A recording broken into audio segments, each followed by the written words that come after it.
Voilà, le plateau de l'invité du forum, André Dossa et moi, nous allons vous recevoir, Dr Jean Tata Tossou. Vous êtes psychologue, président de l'association des psychologues praticiens du Bénin. Alors, le contexte épidémique du coronavirus a amené le Bénin à mettre en place un cordon sanitaire qui est entré en vigueur cette nuit à partir de 0 heure et dans une dizaine de villes au sud du Bénin. Vous venez de quelle zone, vous? Je viens de Guézin. De Guézin. Donc, du Mono. Oui, justement. Dites-nous un peu comment vous avez traversé la zone. Ah, je viens d'où ce matin? Oui, c'est ça, hein, justement. Je pensais à mon origine. Non, ce matin. Ce matin, je suis venu de Zobouré. D'accord. Il n'aurait pas pu franchir le cordon sanitaire. Oui, tout à fait. Voilà. Alors, la situation est inédite. On parle de restriction des mouvements pour nos concitoyens qui s'apprêtent à vivre rigoureusement 2 semaines de dispositifs sécuritaires. Qu'est-ce qui va changer dans la vie de nos populations? Merci, mon frère Christian. Et vous venez de le dire, la situation est inhabituelle, elle est singulière et donc forcément, elle va créer des problèmes tant sur le plan économique, sur le plan physique et sur le plan psychologique au niveau de nos compatriotes.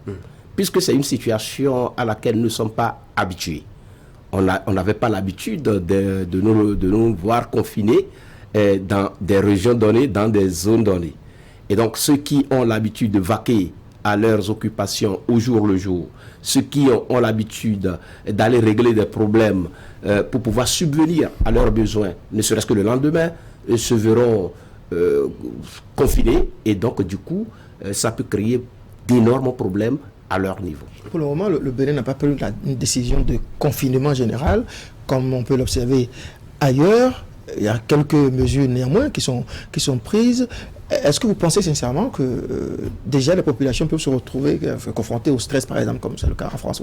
Ah oui, c'est en cela que l'association des psychologues praticiens du Bénin, que je représente sur ce plateau, salue cette approche, je dirais crescendo, du gouvernement. Le gouvernement ne veut pas sevrer les gens du jour au lendemain. Il veut aller étape à étape, selon la gravité de la situation. Ce qui est une très belle chose. On n'est pas en train de faire de la politique ici, mais quand c'est bon, il faut pouvoir saluer. Et l'association des psychologues praticiens du Bénin salue à juste titre cette démarche du gouvernement qui a invité les gens à observer un certain nombre, une certaine discipline pour notre survie commune. Pour notre survie commune.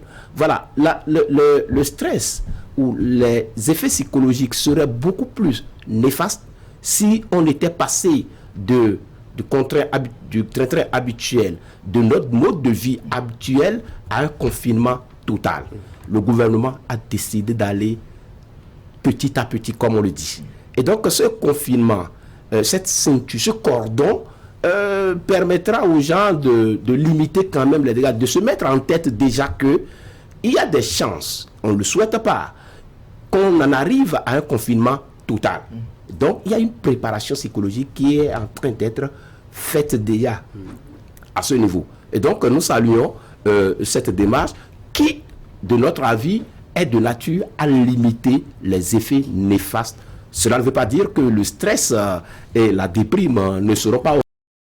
Ils seront bien au rendez-vous, mais ils seraient beaucoup plus au rendez-vous si le confinement avait été tout de suite et en même temps. Il reste cependant, docteur Tossou, que nous devons changer certains de nos comportements, ne pas se toucher, ne pas se serrer la main, compte tenu de nos réalités socio-culturelles ici. Selon vous, qu'est-ce que ça peut générer comme effet psychologique pour la population? Bon, je ne sais pas si c'est nos cultures qui nous obligent à nous serrer forcément les mains. Mais j'ai l'impression. On se salue. C'est pas comme en Occident où on peut se dépasser. J'ai l'impression que ça fait partie de nos valeurs. C'est notre manière de montrer à l'autre que nous sommes très proches de lui, que nous sommes ensemble. N'est-ce pas? Maintenant, il y a une situation. La situation créée par Covid-19 qui nous amène à observer une certaine autodiscipline. N'est-ce pas? Sur la liste, il y a le fait de ne plus être en contact physique avec les autres, d'être beaucoup prudent dans la manière de prendre les autres. Alors, qu'est-ce que je perds à observer ces mesures très simples, à mon avis? Si notre survie doit dépendre de ça, on les observe. Ça n'a rien de dangereux, d'acculturel, non. Mais quand Covid serait parti chez lui, nous allons retrouver nos habitudes qui sont ancrées en nous. Est-ce que vous êtes sollicité en tant que psychologue par des populations, par des institutions, par des structures, par des hôpitaux, pour aller au secours de patients, de citoyens? Individuellement, non. Mais l'association ne cesse de recevoir des coups de fil, des invitations par-ci, même de l'extérieur. Quel type, par exemple, d'accompagnement vous pouvez apporter à un individu qui vous sollicite, par exemple? Très bien. Vous savez, comme toute association, nous avons évidemment un objectif général. Et pour pouvoir atteindre cet objectif, nous avons défini des objectifs spécifiques. Ils sont un certain nombre. Mais dans le cas d'espèce, dans la problématique de Covid-19, je voudrais me permettre de vous citer seulement 2 qui cadrent parfaitement avec la situation. Nous avons comme objectif spécifique d'assister les populations, les organisations en difficulté. Ça, c'est un premier objectif spécifique. Un deuxième objectif, et vous convenez, pour décliner tout de suite, pour expliquer tout le premier objectif spécifique, vous convenez avec nous que dans cette situation de Covid-19, depuis un certain temps, le monde entier est en train de traverser une période très difficile. Et donc l'association a de belles raisons pour pouvoir intervenir auprès de ces populations, auprès de ces institutions-là. Un deuxième objectif spécifique, c'est que l'association compte œuvrer pour la prévention des difficultés auprès des populations. Et là encore, le Covid-19, le coronavirus, qui est de par ses manifestations, qui est une maladie organique, ne sera pas sans retentissement psychologique sur les gens après. Parce que vous savez, l'homme n'est pas que corps, il est aussi esprit. Et parlant de l'esprit, je ne parle pas du spiritus. Je parle de l'esprit en tant que psychisme. Je parle de l'esprit en tant que âme. Je parle de l'esprit en tant que ce qui en nous contient nos émotions, nos affects, nos sentiments. Et donc, en tant que tel, ce que nous observons aujourd'hui sur le plan organique, sur le plan physique, risque d'avoir des retentissements psychologiques après. Justement, et donc, l'association est... Aujourd'hui, les mesures préventives nous amènent à changer de comportement. On ne peut pas se toucher. On doit observer la distanciation sociale. Les dynamiques de groupe sont perturbées. Il n'y a plus d'association. En tout cas, d'un certain nombre de personnes, c'est interdit. Est-ce qu'il faut craindre, après le coronavirus, un changement de notre société, de notre façon de vivre, de notre façon d'être? Ah ben, de toutes les façons, est-ce que la question se pose en termes de « il faut craindre » ? Non. Et il n'y a rien à faire. Cette situation de coronavirus est une situation qui risque de plonger le monde dans un changement total après. Le monde est dans une dynamique qui ne dit pas son nom. On pourrait, en Afrique, par exemple, au Bénin, perdre notre hospitalité, notre solidarité, par exemple, au profit d'une certaine méfiance. Pourquoi pas? Si notre survie doit dépendre de ça, je ne trouve absolument pas grand inconvénient. Alors, psychologiquement, lorsque vous observez un peu notre population et ses habitudes, est-ce qu'elle peut tenir face à cette menace psychologiquement? Et l'homme, de nature, s'adapte toujours aux situations, même si c'est difficilement. Les Béninois en particulier, le Bénin est un peuple qui sait quand même prendre ses responsabilités lorsqu'on l'attend le moins. Les exemples font illusion. D'accord? Je crois que même si, jusqu'à l'heure où nous parlons, bon nombre de nos populations, la plupart de nos frères des villages continuent de banaliser Covid-19 comme si ce n'était pas une réalité, je suis convaincu que les Béninois vont s'en sortir. Parce qu'ils savent relever les défis. Les Béninois savent relever les défis. Et il a suffi, par exemple, que moi, le samedi passé, je dise à ma tante, non, je ne te sers pas. Parce qu'elle me tendait la main. Elle dit, non, s'il te plaît, avec ce qui se passe là, il faut que chacun respecte les consignes du gouvernement. Dès que je lui ai dit, elle a compris, parce que j'ai lu son langage corporel. J'ai compris qu'elle avait saisi le message. Et tous ceux qui sont venus après me saluer, c'est plutôt elle qui leur disait, attention, il a dit que désormais il faut éviter de se serrer les mains. Et je crois que les gens ont compris. Les Béninois vont s'en sortir. Je continue. Il y a cette petite blague qui circule sur les réseaux sociaux. Les riches ont peur, les riches souffrent, ils sont stressés pendant que les pauvres banalisent. Il faut davantage les sensibiliser, les conscientiser avant qu'ils puissent prendre les mesures qu'il faut. Est-ce qu'il y a-t-il une explication psychologique à cette situation-là? Heureux les pauvres, le royaume des cieux leur sera grandement ouvert, dit la Bible. Vous savez, ces concepts de riches et de pauvres, je n'arrive pas toujours à m'en sortir.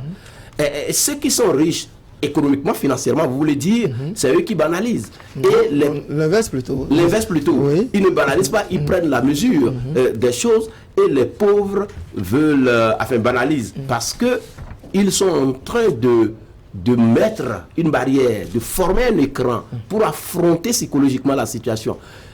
Au-delà de la naïveté que cela cache, c'est plutôt une belle chose. Parce que ce que nous disons, la manière dont nous prenons les informations qui circulent tous les jours, on nous bombarde avec beaucoup d'informations et Dieu sait que tout ce qu'on nous envoie là n'est pas juste. Et ce sont les messages de mort contenus dans ce qu'on nous envoie qui feront de nous tôt ou tard ce que nous ne voudrions pas. Et c'est là encore l'un des objectifs de l'association des psychologues praticiens du Bénin, de prévenir.